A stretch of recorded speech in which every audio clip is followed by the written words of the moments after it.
1절 말씀을 제가 먼저 읽겠습니다. 이래 첫날 이른 새벽에 여자들은 준비한 향료를 가지고 무덤으로 갔다. 그들은 무덤 오기를 막은 돌이 무덤에서 굴러져 나간 것을 보았다. 그들이 안으로 들어가 보니 주 예수의 시신이 없었다. 그래서 그들이 이 일을 어떻게 해야 할지를 몰라서 당황하고 있는데 눈부신 옷을 입은 두 남자가 갑자기 그들 앞에 나섰다. 여자들은 두려워서 얼굴을 아래로 숙이고 있는데 그 남자들이 그들에게 말하였다. 어찌하여 너희들은 살아계신 분을 죽은 사람들 가운데서 찾고 있느냐? 그분은 여기에 계시지 않고 살아나셨다. 갈릴리에 계실 때에 너희들에게 하신 말씀을 기억해 보아라.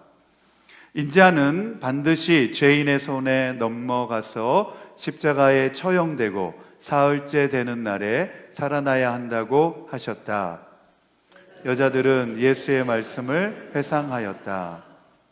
그들은 무덤에서 돌아와서 11 제자와 그 밖에 모든 사람에게 이 모든 일을 알렸다. 이 여자들은 막달라 마리아와 요한나와 야고보의 어머니 마리아이다. 이 여자들과 함께 있던 다른 여자들도 이 일을 사도들에게 말하였다. 그러나 사도들에게는 이 말이 어처구니 없는 말로 들렸으므로 그들은 여자들의 말을 믿지 않았다. 그러나 베드로는 일어나서 무덤으로 달려가 몸을 굽혀서 들여다 보았다.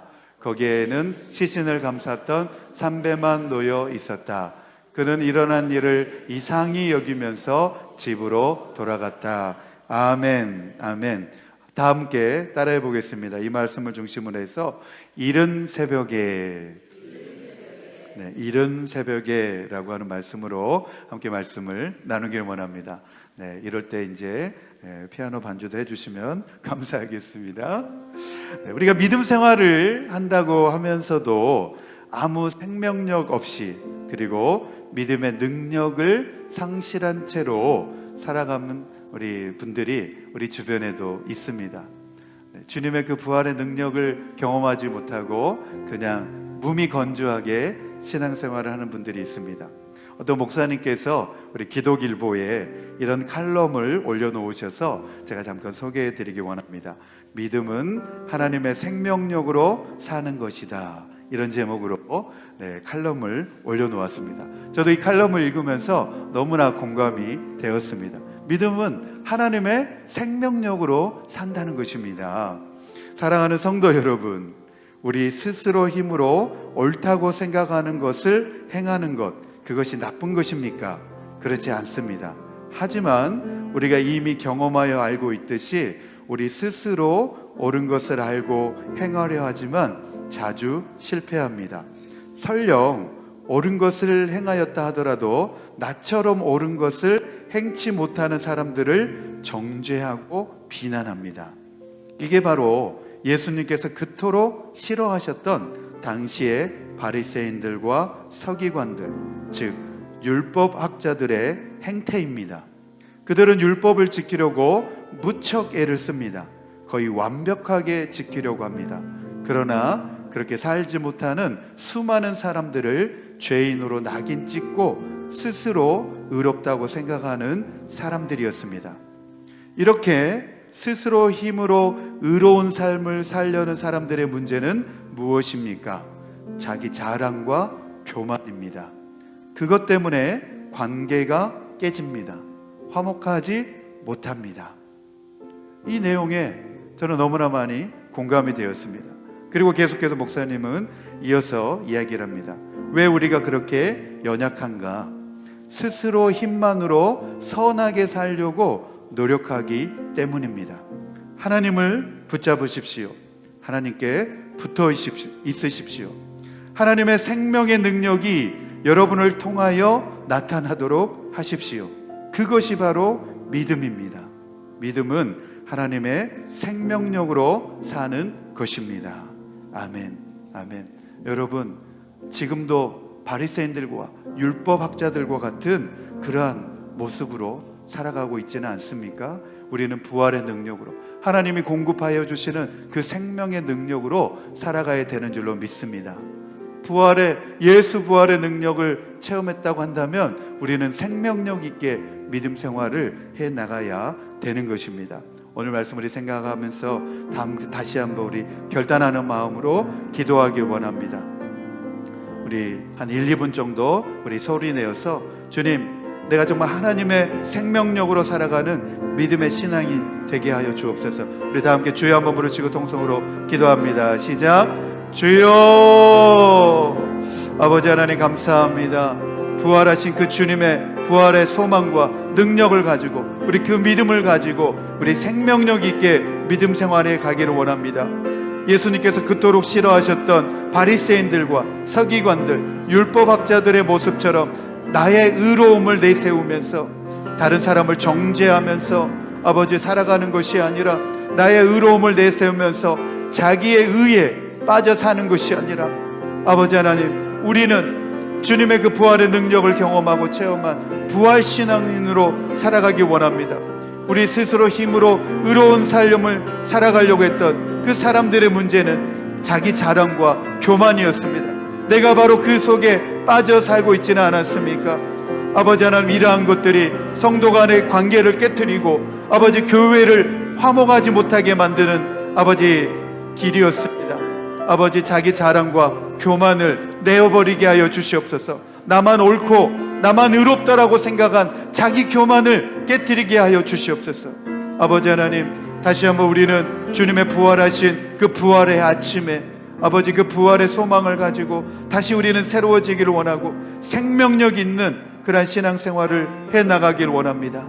주여, 우리 가운데 함께하여 주시고 부활의 주님으로 우리 가운데 찾아오셔서 아버지 하나님, 우리 가운데 역사하여 주시옵소서. 이 모든 말씀을 예수님의 이름으로 기도드립니다. 아멘. 아멘. 정말 그렇습니다.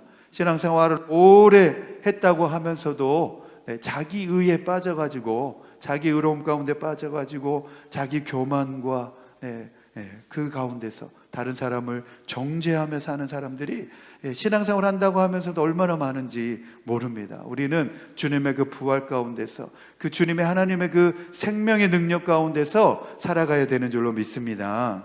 아멘. 오늘 우리가 읽었던 누가복음 24장 1절 말씀에 보면 이렇게 나옵니다. 이레의 첫날 이른 새벽에 여자들은 준비한 향로를 가지고 무덤으로 갔다, 이렇게 나오고 있습니다.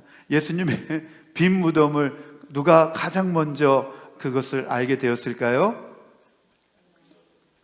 이름을 물어본 게 아니고 여자들입니다. 여자들. 여자들은 부지런합니다. 교회도 보면, 우리 새벽 예배도 보면 여성분들이 아주 부지런하게 우리 교회도 보면 많이 나옵니다. 여성분들의 열심은 우리 남성분들이 분발해야 됩니다. 우리 여성분들의 열심은 정말 따라갈 수가 없습니다. 1절 말씀에 보면 이레 첫날 이른 새벽에 이렇게 번역되어 있는데, 이날은 바로 안식 후 첫날 새벽을 가리키는 말씀입니다. 사복음서 마태, 마가, 누가, 요한복음서에서 공통적으로 언급하고 있는 이 부활의 날에 대한 보도는 바로 안식일 다음 날, 그 다음 날은 일요일이었죠.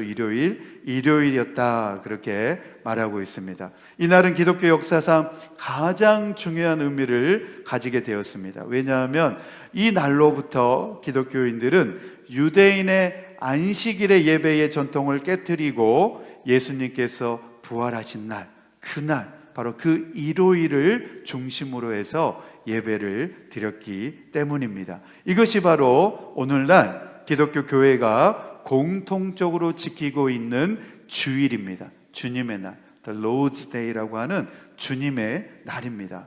그리고 한 주간의 이제 마지막 날이 아니라 이제는 그 주님의 날이 한 주간의 첫째 날이 되었습니다. 바로 다 이것이 우리 기독교 신앙으로 말미암아 이렇게 되었습니다. 그래서 한 주간의 시작을 이제는 하나님께 예배드리며 그리고 이 한 주간의 첫날을 하나님 앞에 구별하여서 하나님 앞에 예배드리면서 하나님 앞에 시작을 했다라고 하는 사실입니다. 이 한 주간의 첫날, 첫 것을 하나님 앞에 드린다라고 하는 믿음의 고백으로 주일이 이제는 맨 마지막 날 제7일이 되는 것이 아니라 이제는 일주일의 한 주간의 첫날이 되었습니다. 바로 우리 신앙인들의 믿음의 고백 가운데서 이렇게 되어졌습니다. 우리 첫 번째 주제입니다. 같이 읽겠습니다. 시작. 주일에 다 함께 모여 예배를 드린다고 하는 것은 우리가 그리스도인이라는 정체성을 확인한다는 의미에서 중요하며 뿐만 아니라 우리 모두가 예수님의 부활의 산 증인이라는 점에서도 그 사명 역시 분명합니다. 아멘, 아멘. 우리가 주일에 모여서 함께 예배를 드린다고 하는 것은 다 우리가 주님을 나의 주님으로 고백하는 크리스찬이라는 것, 그리스도인이라는 거예요. 여러분은 그리스도인입니까?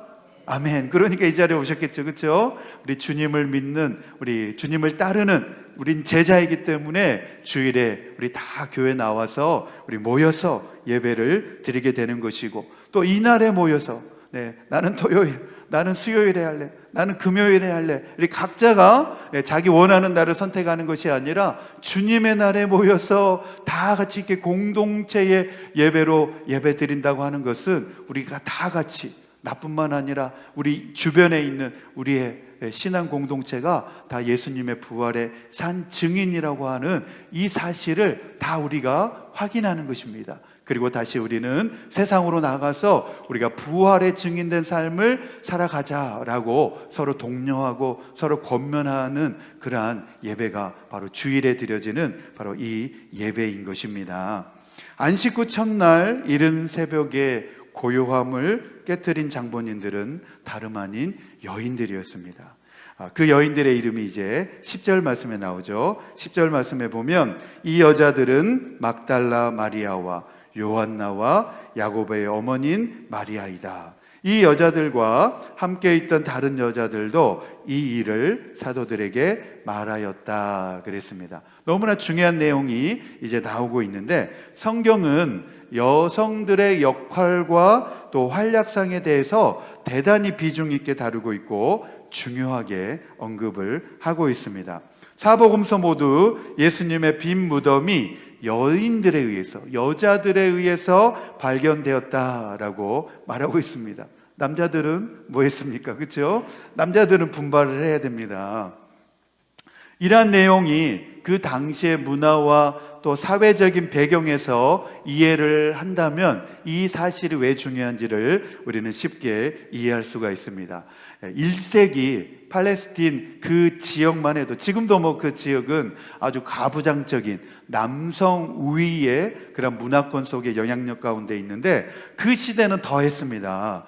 1세기 팔레스틴의 이 가부장적인 상황을 고려한다고 할 때에 특히나 중요한 부분입니다. 만약에 예수님의 그 부활한 사건을 숨기려 하고 은폐하고 이것을 또한 예수님 부활하셨다는 것을 꾸며가지고 만들어내려고 했다고 한다면 이것은 여자들에 의해서 그 빈 무덤이 확인되어졌다라고 말할 수 없었을 것입니다. 남자들이 확인했다, 아니면 베드로가 확인했다, 이렇게 해야 예수님의 부활한 것이 더욱더 확실하게 나타날 수 있는데, 여자들의 지위도 없는, 어떤 역할도 없는 그 여인들에 의하여서 빈 무덤이 확인되어졌다라고 하는 사실은 굉장히 중요한 의미가 있었다는 것이죠. 이런 제한적인 상황 가운데서, 여성이 법적으로 아무 증거의 능력도 없는 상황 가운데서,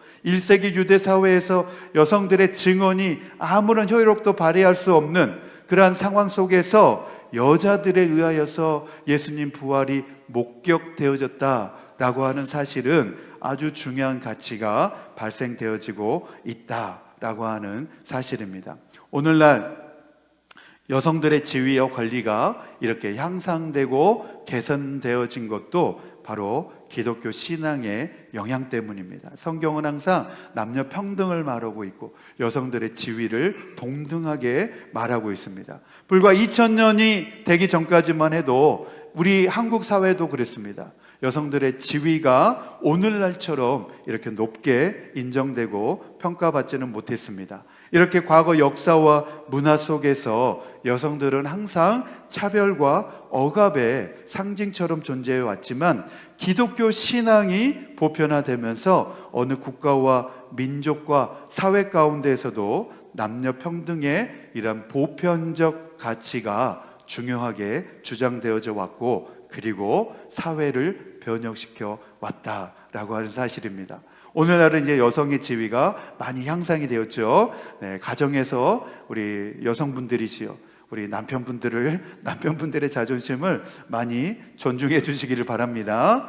네, 기 못 펴고 사는 남편분들이 한국 사회에 많이 있다고 하는데, 우리 가정의 우리 영적 리더는 그래도 남편입니다. 우리 여성분들이시여, 우리 가정에서 남편의 그 권위를 잘 존중하고 인정해 주시기를 바랍니다. 할렐루야. 네, 여성분들의 아멘이 안 나오는 거 보니까 네. 우리 남성분들만 아멘 하시는 것 같은데, 네, 지난 주일에 이제 정료주일 예배를 우리 교육국 아이들과 함께 드리고, 이제 우리 교육자 사무실에서 우리 장로님하고 이제 여러 가지 일들을 같이 하고 있는데, 교회 사무실에 전화가 걸려왔습니다. 그래서 제가 이제 그 전화를 이제 받게 되었는데, 비엔나 쪽에 사는 어떤 성도님께서 전화를 해 오셨습니다. 혹시 그 비엔나 쪽에 KPCA 해외 한인 장로교회가 있으면 좀 소개를 해달라고 저한테 이제 말씀을 하셨습니다. 그래서 제가 그쪽에 우리 교단에 우리 노회의 교회가 있습니다. 우리 워싱턴 만나교회가 우리 이번 목사님 심무하시는 만나교회가 그쪽에 있습니다. 이렇게 이제 제가 소개를 해드렸는데, 이제 그분이 이제 그런 말씀을 하시는 거예요. 그분이 이제 이 워싱턴 지역에 사신 지 오래 되셨는데, 우리 교회 예배를 온라인으로 이렇게 이제 계속 보신 거예요. 이제 우리 해외 한인 장로에 이제 속한 우리 교회 유튜브에 이제 영상을, 주일 예배를 계속 보시면서 우리 교회가 교회 절기력을 따라서 사순절 또 고난 주간 이렇게 이제 절기를 잘 지켜가면서 예배를 드리고 있는 모습을 보면서, 본인은 그동안 워싱턴 지역에 살면서 이 이제 합동측 교회, 큰 교회들 있죠. 여기 중장도 있고 열린문도 있고, 네, 합동측 교회를 이제 주로 다녔었는데, 우리 교회 온라인 예배를 들어보면서 본인이 이제 통합측 교회를 나가야 되겠다 이렇게 마음을 먹었다는 거예요. 원래 본인은 한국에서 영등포에 있는 영등포 교회를, 통합측 교회를 다니시다가 이제 미국에 오셔가지고 그 다음에 이제 큰 교회라고 해가지고 이제 합동측 교회를 이제 이렇게 찾아가게 됐는데, 보니까 이제 합동측 교회는 뭐 교회 절기도 안 하고 막 그렇게 하니까, 또 이제 우리 교회 온라인 예배 들어와서 보니까 우리 교회는 이제 한국의 합동측 예배 모범을 따라서 이렇게 그대로 잘 절기대로 예배를 잘 드리니까, 그분이 이제 그렇게 생각을 하신 거예요. 이제는 합동측 교회가 아니라 이제는 통합측 교회를 나가야 되겠다 이렇게 이제 결정을 하신 거예요. 그래가지고 본인이 이제 영등포 교회를 다녔습니다. 이제 저한테 이제 이야기를 하신 거예요. 그러시냐고. 저도 영등포 당산역 근처에 있는 양평동 교회에서 제가 사역을 감당을 했습니다. 그랬더니 막 너무 좋아하시는 거예요. 그 양평동 교회, 제가 사역했던 양평동 교회는 우리 언더우드 선교사님이 세운 교회입니다. 그래서 교회가 아주 120년 넘는 아주 긴 역사를 가지고 있는, 역사와 아주 좋은 전통을 가지고 있는 그런 교회인데, 그 성도님이 너무 기뻐하시고 좋아하시는 거예요. 그래서 저도 목사님 이제 통합측 교회를 나가려고 합니다. 이제 그렇게 말씀하시더라고요. 우리 교회가 속한 KPCA는 한국의 장자교단인 통합측 교단에 속한 우리 교단교회입니다. 네, 아주 장자교단입니다. 우리 한국의 영락교회, 또 우리 세문안교회, 또 그리고 우리 소망교회, 강남의 소망교회, 그리고 온누리교회, 이런 한국의 쟁쟁한 교회들이 속한 교단의 우리 교단입니다. 해외 한인 장로교회가. 그래서 아주 장자교단에 속한 교단이기 때문에 우리 자부심을 가지고 신앙생활 하셔도 좋습니다. 특별히 우리 통합교단은 가장 먼저 여성 목사 안수를 시행한 교단입니다. 1995년도에 우리 교단 쪽으로 통과가 돼서 우리 여성들에게도 이제 목사 안수를 줍니다. 이렇게 앞서가는 교단입니다. 그리고 우리 교단은 또 아이들에게 유아 세례를 베풀고 또 성찬에 참여할 수 있도록 허용하고 있습니다. 다른 교단은 아이들에게 합동이나 이런 교단들은 아이들에게 성찬을 베풀지 않습니다. 우리 교단만 아이들에게 유아 세례를 받으면 성찬에 참여하도록 허용하고 있습니다. 그래서 지난 우리 종료주일에도 우리 교육국 연합 예배를 드리면서 우리 아이들에게 성찬을 베풀었는데 우리 부모님들이 너무 좋았다라고 이렇게 말씀을 해주시더라고요. 자기의 자녀들에게 이렇게 성찬을 교회가 베풀어 주는 거에 대해서 너무 좋았습니다. 너무 은혜 받았습니다. 이렇게 말씀을 해주시더라고요. 또 우리 어떤 권사님이 주일날 오후에 저한테 이렇게 문자를 보내셔가지고 정말 아이들이 넘쳐나는 교회, 너무 은혜를 받으신 것 같아요. 우리 권사님이 그래가지고 아이들이 넘쳐나는 교회 이제 그런 이제 내용을 해가지고 저한테 이제 보내주셨는데, 목사님 우리 서울 장로교회가 이렇게 아이들이 넘쳐나는 교회가 되기를 소망합니다. 이렇게 격려를 해주시더라고요. 너무나 감사합니다. 우리 기독교 신앙은 이렇게 어느 국가와 민족과 사회 속에서도 그 파급력이 대단하고 그 영향력이 실로 강했습니다. 그 원인은 바로 예수 그리스도의 십자가 사건과 부활의 신앙 가운데서 그 원인을 찾아볼 수 있다라고 말할 수 있습니다. 부활의 신앙, 바로 이 부활의 산 소망 가운데서 우리 믿는 신앙이 생명력 있게 우리가 신앙생활을 하고 있기 때문에 그렇습니다. 2000년 전의 작은 도시 예루살렘에서 일어났던 이 십자가 사건과 부활의 사건이 바로 전 인류 역사를 뒤바꾸는 그런 역사로 나타나게 되었다는 것입니다. 예수님은 십자가에 못 박혀 죽으신 지 3일 만에 다시 부활하셨습니다. 할렐루야. 사망 권세와 죽음의 권세가 하나님의 아들의 생명의 부활을 막지 못하였습니다. 그래서 예수님의 무덤은 빈 무덤입니다. 세계 유명한 성자들이라고 알려져 있는 그 사람들에 보면 무덤을 자랑합니다. 그 무덤 속에 안치되어 있는 그 시신을 보면서 유명한, 역사 가운데 유명한 성자였다 그러면서 그것을 자랑합니다. 그러나 우리 기독교는 빈 무덤을 자랑하는 줄로 믿습니다. 예수님의 무덤은 비어 있습니다. 왜냐하면 예수님은 죽으신 지 3일 만에 부활하셨기 때문입니다. 할렐루야. 예수님의 무덤이 이렇게 빈 무덤이 된 것은 생명의 부활로 예수님 부활하셨기 때문입니다. 아멘. 오늘의 말씀의 이제 결론입니다. 오늘 말씀은 단지 빈 무덤 그 이상의 이야기입니다. 그분이 장사되었다가 죽은 자 가운데서 살아나셨기 때문에 예수님의 무덤은 비어 있습니다. 그리고 예수님의 무덤은 비어 있을 뿐만 아니라 많은 사람들에게 개인적으로나 또는 무리 가운데 나타나셨습니다. 예수님이 죽은 자 가운데서 부활하신 것은 바로 그분이 부활하신 하나님의 아들이시요 구원의 유일한 소망이라고 하는 사실을 증거해 주는 것입니다. 할렐루야.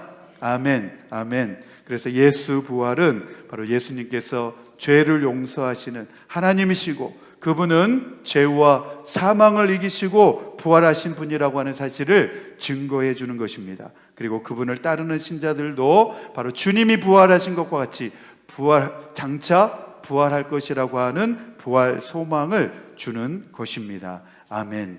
우리 실천을 위한 적용, 우리 첫 번째 같이 읽겠습니다. 시작. 빈 무덤의 확실한 증거를 통해서 죽음과 사망의 권세를 이기시고 생명의 부활로 나타나신 예수님을 믿으며 장차 우리도 부활의 영광 가운데 참여하게 될 것을 소망으로 품고 부활의 신실한 증인이 되어 주님을 따르겠습니다. 아멘. 아멘. 두 번째입니다. 시작. 긍휼이 많으신 하나님 아버지의 미쁘신 뜻을 따라 부활의 산 소망으로 우리를 충만하게 하시고 거듭나게 하셨으니 주님 앞에 서게 될 것을 준비하고 다시 오실 주님을 기다리는 믿음 가운데 신앙생활을 하겠습니다. 아멘. 아멘.